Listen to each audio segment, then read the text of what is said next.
Alors maintenant, nous sommes à la deuxième étape, soit l'analyse et interprétation des données. Donc, à partir de son jugement clinique, l'infirmière pourra formuler des constats, c'est-à-dire des problèmes.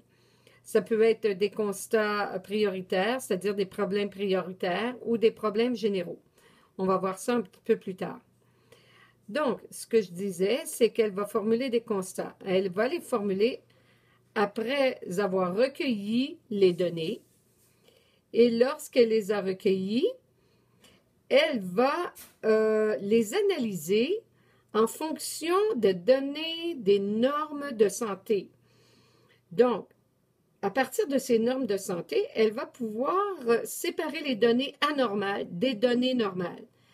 C'est ce qu'on appelle de l'analyse.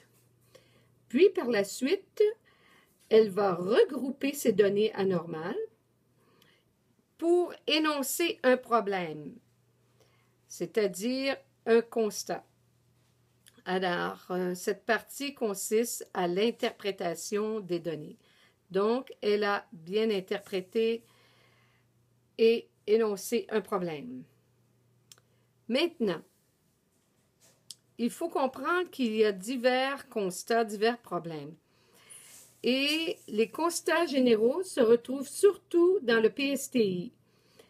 Le PSTI, c'est vraiment un plan de soins thérapeutique infirmier qui ressemble beaucoup à la démarche de soins, en fait, et qui se retrouve pour chaque situation chez le client.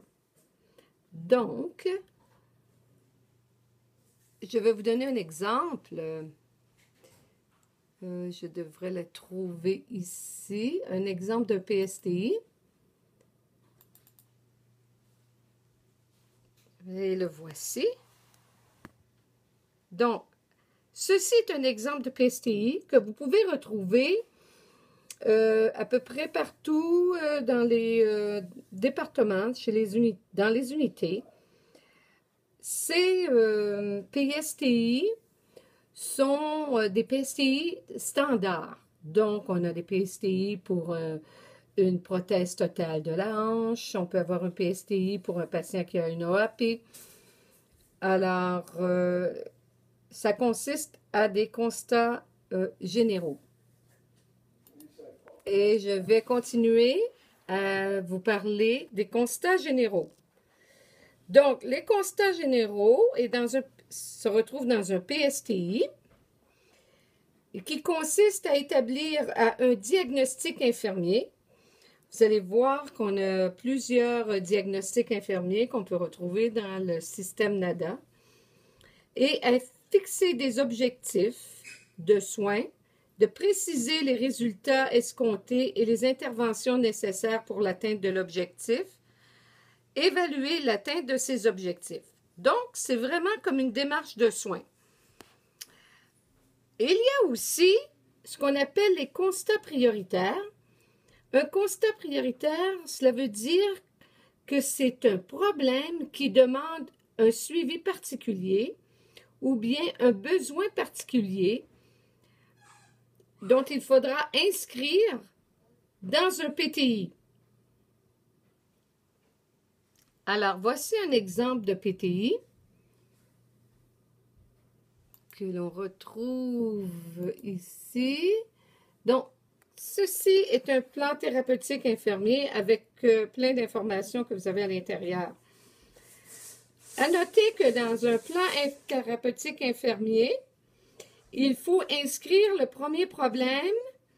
Et le premier problème chez un patient hospitalisé, c'est le diagnostic médical ou la chirurgie dans un cas de chirurgie.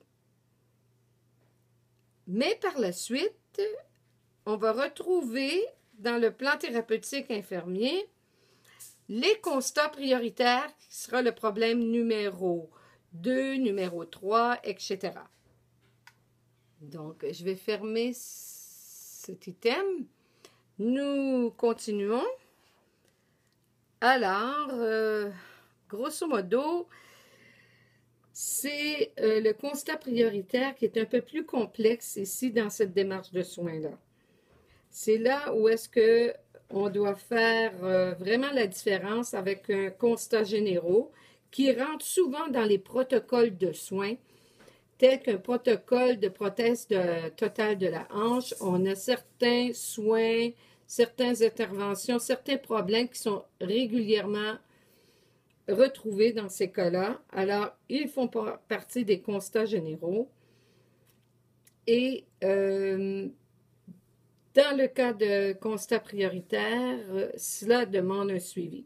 Alors, je vais vous montrer ici ce que l'Ordre des infirmières nous dit à propos du PTI.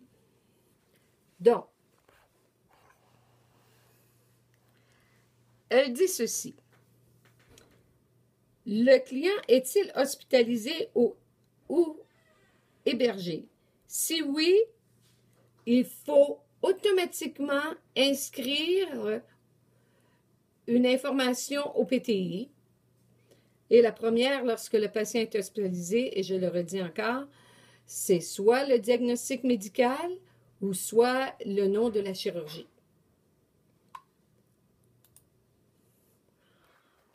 Et cela termine la deuxième étape de la démarche de soins, soit analyse et interprétation des données.